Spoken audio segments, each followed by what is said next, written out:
you guys, this is Tiffany, Jaye. I am back and I have the pleasure of interviewing. Hello. My name is Drewry Alexander II, aka The Phenom, out of Detroit, Michigan, currently staying in Dallas. Alright, okay, currently staying in Dallas. Okay, so from Detroit, tell me, what are the dance styles that you know? What are you here for as far as for this weekend? Let's start with that. Woo! So many to count. I started with ballroom. Well, technically I started waltzing at 5 years old. As a kindergartner, we had to do a performance for the high schoolers of the school, and white tuxedos, white tails. The girls had the white dresses, and we started with that. And then my dad being a ballroom instructor, we went from there into ballroom. He saw that I was, really picking it up kind of good, so he said, let's go ahead, and the rest was just history. So ballroom, Detroit Bob, Latin Hustle, Greystone, Steppin came later, salsa, bachata, merengue. I mean, there's some others that's in there that I probably forget here and there. Swing out now. Okay. Houston two-step. So you gonna be West Coast. Oh, you're instructed. That's what they told me. Yeah, so you're instructed. I gotta get on one of your classes. So we got a master instructor here. You've been dancing basically all your life, like you said. All my life. They call you the Phenom. What's the Phenom? What is that? So one of the young ladies in the community, she was really good with nicknames. So she just, called me the Phenom one day. Kind of Steppin was like the young Phenom. Well, now I'm older, so now it's the Phenom. But I'm still pretty much like just about until we get some like movement there. Yeah. So we got the the juniors that's in here that's taking into the event. But it's the Phenom. So how long have you been coming to ICC? I started in 2017. Okay. My first year was 2017. Tina was on me too. She was like, sir, we would like for you to come to this event. I'm like, I know, I got this other event that I do. I'm gonna try to make it. And then one day I called her, I was like, you've been asking me and I'm here. I actually just moved to Dallas. Okay. So she was like, I was like, hey, I'm gonna do it. And she said she was in the middle eating some watermelon. She spit it out. So I was just like, I'm happy to be here and been here ever since. Okay, so where'd you meet Miss Tina? On the phone. She called me just out the blue, just on the phone. So she called her. But let me take that back. If I'm not mistaken, she said she met me years ago, and I didn't remember. But we actually was at the event Tri-State Connection back in 2007. Okay. It was my first year. And I was new to the competition circuit, just all of that. And it was in Virginia, so that was where she said she met me. Of course, I didn't remember. I was just she had her young and dancing and just having a good time. A fabulous time, I'm sure. And we're gonna have an amazing time this weekend. So absolutely. Tell me, as far as your father, how does he see you as far as your growth, as far as in the dance? My dad always told me, he said, I'm proud to have the son I do.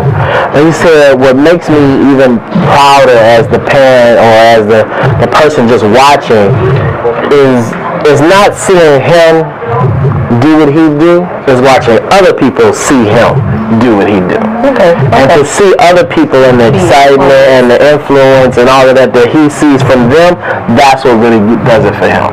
So I think it's because he knows that his inspiration is going through you and it's also continuing to go out into the world. Absolutely. So that's amazing. Through him and, my dad has always believed in the concept of it takes a village to raise a child. And so I had a lot of dads, aunties, uncles, that looked out for me since I started dancing.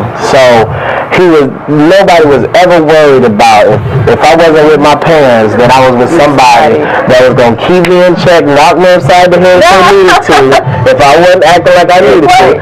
And there was no worry. So for me, dancing was what I loved to do. I wasn't your typical kid that plays sports and everything like that. I actually, when I was about 10, 11, 12, I actually was classically trained dance. So ballet, tap, jazz, hip-hop, modern, lyrical. Yes.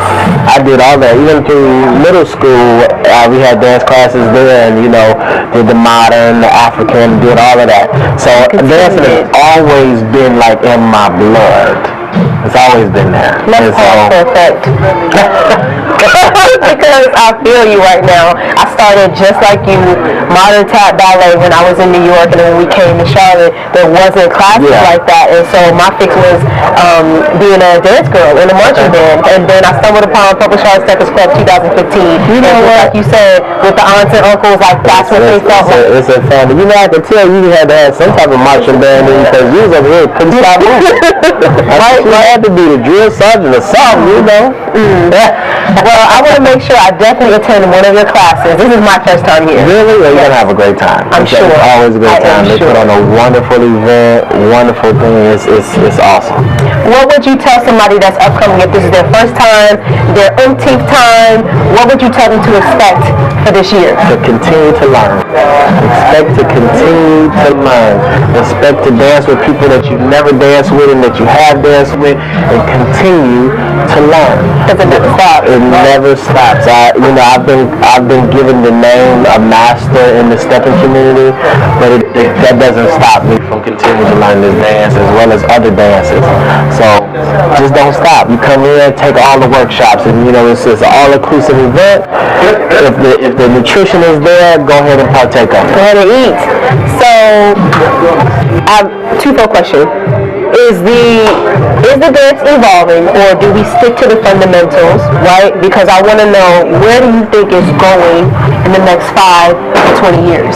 Well, the key to that question is the key to our growth is going to be based off of people acknowledging its past. We have to acknowledge where it came from to know where we want to take it. Okay. It can evolve in one or two ways, in a good way or in a bad way. Evolution is constant. It's going to happen. But is it going to evolve in the fashion that we need it to, that's also going to look the best and feel the best? That as generations come into it, they feel what we feel, and we feel the exact same thing that people before us feel.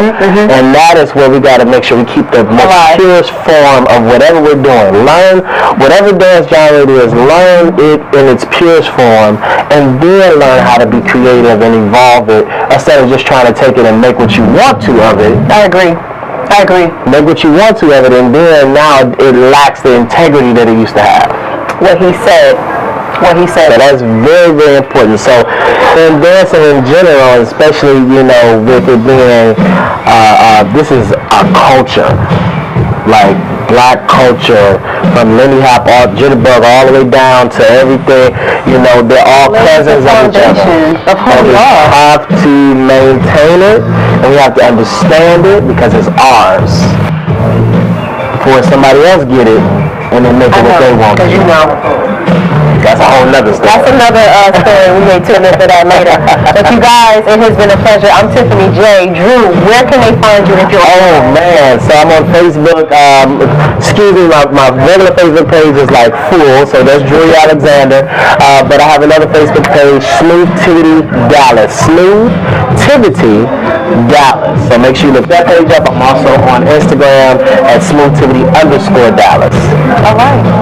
You guys, it's been a pleasure. I've learned so much just sitting here. The same. I appreciate it. So, thank you. I hope I get a dance in. And we're going to make it happen. We ain't got no choice. All right. Thank you guys. We'll check you guys later, okay? Thank you.